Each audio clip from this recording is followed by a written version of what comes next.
If I had to pick one NFL player I'd least like to be in a fight against, it might be Trent Brown. I mean, that guy is just a huge dude, and he's also a really strong guy. His strength is really what makes him very effective, and it's a large part of the reason why he was able to have such a strong season in New England. But when the Raiders decided to make Trent Brown the highest paid offensive lineman in the league, it was a bit of a head scratcher at first. I mean, for one thing, this is an offense that doesn't really utilize tackles the way some offenses do. They have a lot of quick passes and a lot of runs to the inside in between the tackles, meaning a tackle in the John Gruden offense isn't quite as important as it could be in other offenses. Like, take this play for example. They're going to have Marshawn Lynch move out to block a defensive end, and then they're going to have their right tackle and right guard double team an interior lineman, and they also have a one-on-one matchup with the tackle on the left side of the screen. But they're not going to have to do too much. Derek Carr gets rid of this ball very quickly, and they don't really have to do anything. I mean, they probably could have just completely stepped aside and let the ends run straight towards Carr, and the play still would have worked out fine, although Carr probably would have died. So again, it then becomes kind of a head-scratching decision, right? I mean, obviously this isn't every play they run, but this is a good chunk of them. So what's typically a super important position in football and definitely worth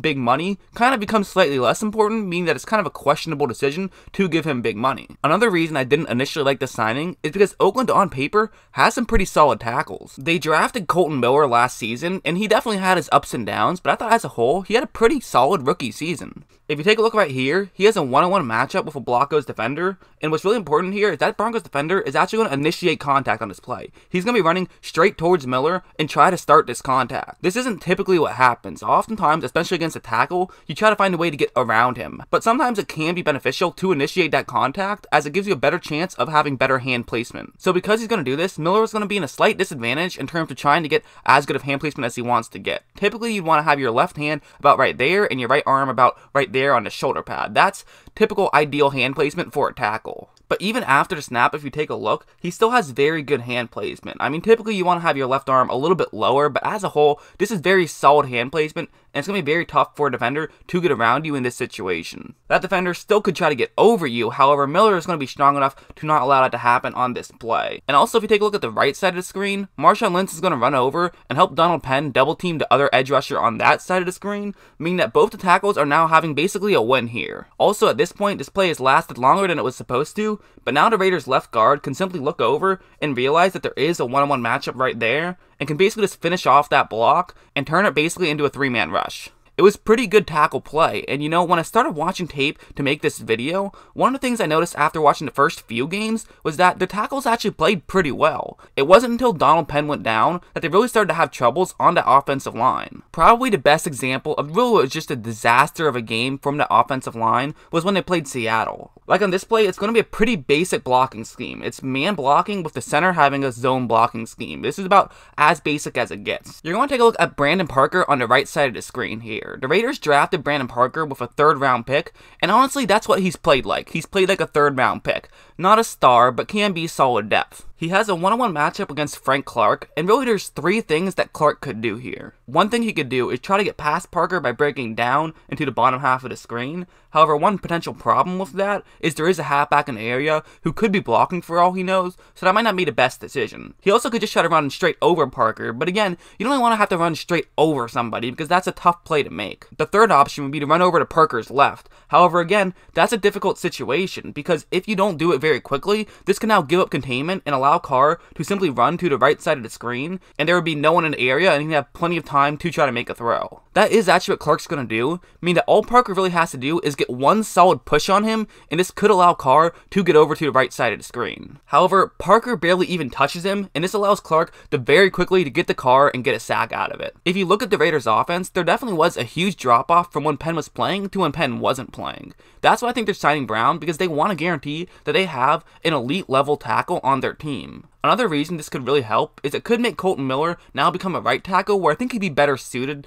as he definitely had his struggles at times in the left tackle position. A few of those were just rookie mistakes, like this play. It's a one-on-one matchup, and really, in this situation, since he's going up against a guy in the 9 technique, really you want to move back and to your right, as it basically guaranteed that no matter which direction that Seahawk goes to, you can still make a block. but that's going to end up not being what happens, as he ends up not running backwards at all, and even takes a couple of steps to the left. He might have gotten a little bit fooled by the blitz there and didn't know who to block, but the reality is you have to just block your guy and assume that the halfback who is blocking on this play will realize who's getting a free pass to Carr and be able to make the block. You have to just trust your team at that point. And of course also communicate, but sometimes that communication can be a little bit tough. The halfback actually does run over, see the open man, and make that block, but because Kolton Miller didn't make his own block, this now allowed Carr to get sacked and actually allowed there to be a fumble on the play, which is very huge. Really, I would say that quarterback and left tackle are the only positions where one slightly bad play can result in a complete disaster. Other positions can of course have really bad plays result in disasters, but only those two positions can have a play like this where it wasn't a terrible play by Miller, but it just wasn't a good one,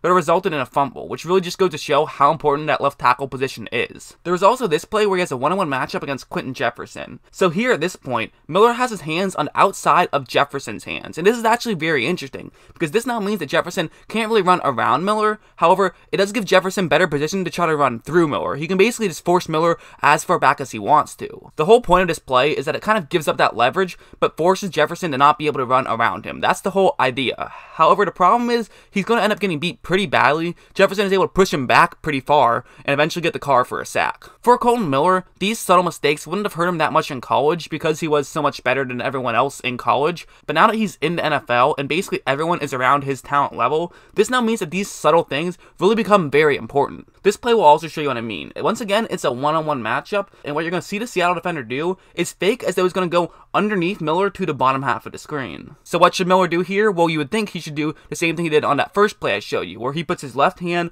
on that Seattle defender's right pec, and then he puts his right hand on that Seattle defender's left bicep, which would then naturally pull up to the shoulder pad and make it be a very good situation for Miller, and he should be able to make an easy block. But the problem is Clark's actually going to do something very smart here. He fakes as though he's going around, and then at the last second is going to just initiate that contact with Kolton Miller. This is kind of similar to what I showed you earlier, where sometimes you want to initiate contact as it gives you better hand placement, and that's what happens here, but what he does is Clark does it in a surprise, so Miller isn't expecting for the contact to happen at this point, and doesn't have his hands where they need to be.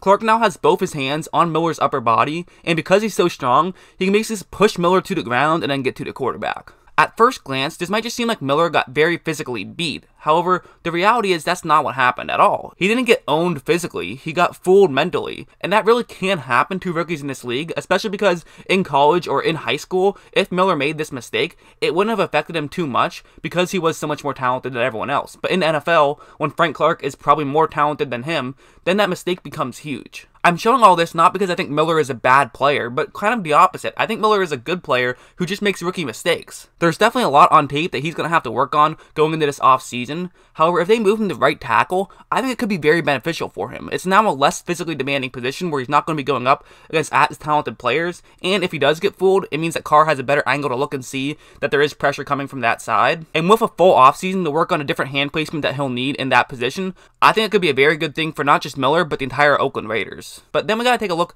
at how will Trent Brown fare in this Oakland Raiders system. And one thing that jumps out at me right away is the one team that utilizes tackles even less than the Raiders is probably the Patriots. Especially in the passing game, Brady gets the ball out so quickly, the tackles don't have to worry too much about pass blocking. If you take a look at this play, that's where Brown is on the screen, and what you're gonna see after the ball is snapped is that when Brady is throwing the ball, Trent Brown still hasn't even made contact with a defender. He literally didn't have to do anything on this play. He just stood where he was at, and by the time the defender figured out which angle he was going to try to take to get past him, Brady had already gotten rid of the ball. It is a little bit tough to tell how good of a pass blocker he would be in these long-term situations. That might seem like a deterrent for staying away from Brown. However, if you think about it, the Raiders do very similar things. So really, that doesn't matter at all in my opinion, because Brown is basically going into the same system he was in New England, just with a slightly different situation. And Brown can definitely run block. Like if you take a look at this play, for example, basically on this play, it's going to be a halfback counter. We're going to fake as it's going to be a run to the left side of the screen, but actually have it be a run to the right side of the screen. Brown has a one-on-one matchup with Joey Bosa on that left side of the screen.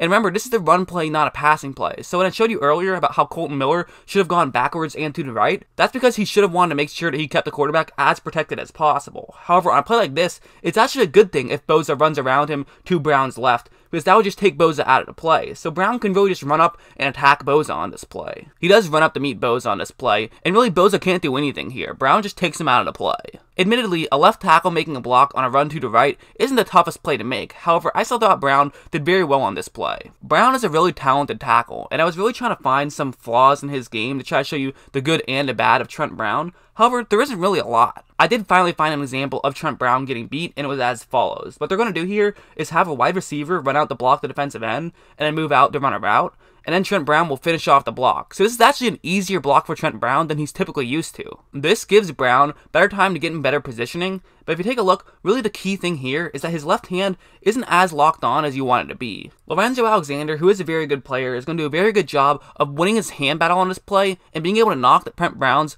left hand out of the way. So is this a flaw in Trent Brown's game? To me, not really. This is really the only time I saw him making this mistake all of last season with the Patriots, and to me it just says that, hey, sometimes you're going to go up against a great player and he's going to have a very good job of having good hand placement and be able to get past you. I mean, that happens sometimes. Even the best tackles in the league are occasionally going to be making a mistake or two. A lot of people did talk about how he wasn't that great with the 49ers and didn't really become a great player until he moved over to the Patriots side of the ball, but to me, I don't agree with that at all. I think he was fine with the 49ers. If you take a look at this play, he has a one-on-one matchup on that right side of the screen, as he was a right tackle in San Francisco, so that's why he's on that side of the screen. And what you're going to want to notice is that he actually doesn't have great hand placement on this play. The Atlanta Falcon in charge of going against him does a very good job of trying to run around him towards the bottom half of the screen and then over to the left side of the screen, which is then very crucial, as it means that Brown's right hand has a lot farther to go to try to get to that Falcon's left side of his body, which now results on Brown's right hand basically being in that Falcon's middle of his body, which isn't great hand placement. However, Brown is still so strong. Even with the poor hand placement, he's still able to push that Falcon out of the play. He gives plenty of time for Kaepernick to roll out of the pocket, and this is just a great play by Brown in my opinion. Everyone can do a great job when they have great hand placement, but sometimes when you have poor hand placement, you still have to be able to do your part and not allow there to be a sack. And Brown did on that play, which really to me shows that he is a very talented player. I think him playing for New England has really helped him learn a lot in terms of getting better hand placement, and was a huge reason he was able to be a breakout star. But I don't think it was just his talent had a really unexpected jump. I think he's just a really talented player. And really his key talent is his strength. He's such a strong guy that it just helps teams so much. This play is the perfect example, as it's pretty much all just one-on-one matchups. Especially on that right side of the screen, they're going to have their right tackle and center have one-on-one matchups, and then they're going to send their right guard up to block a linebacker, and simply send their halfback straight up the middle. As you see, the 49er interior lineman is actually going to go down on this play, which basically forces that there will be no way for him to move to the left side of the screen, and basically closing that gap right there. This now means that Brown's block is everything here. If Brown isn't able to do a good enough job of moving that defender away and to the right side of the screen, this now means that there's going to be no hole and it won't be a run for very much. However, if you can make that block and allow the halfback to get past the line of scrimmage, this could be a great thing. But Brown very easily moves that defender very far over to the right side of the screen. That you see on the screen is where he initially was at the start of this play, but because of his strength, he's able to move the defender out of the way, and because of the extra blocker who's now downfield, they're able to pick up a ton of yards on this play, and it really was set up by Brown's strength. That was what made that play work. When I first heard about this move, I thought it didn't make a ton of sense. However, now I totally understand what the Oakland Raiders are doing. They have the cap space, and they want an elite tackle that they feel that would really help them, and they feel that Trent Brown is an elite tackle. I talked a lot in my Antonio Brown video how I pretty much just love every move the Raiders have made these past couple of years, and this is another one that after really looking at it, I really think it's a good move. You can never have too much offensive linemen in the NFL, and I certainly think Trent Brown can really help them next season.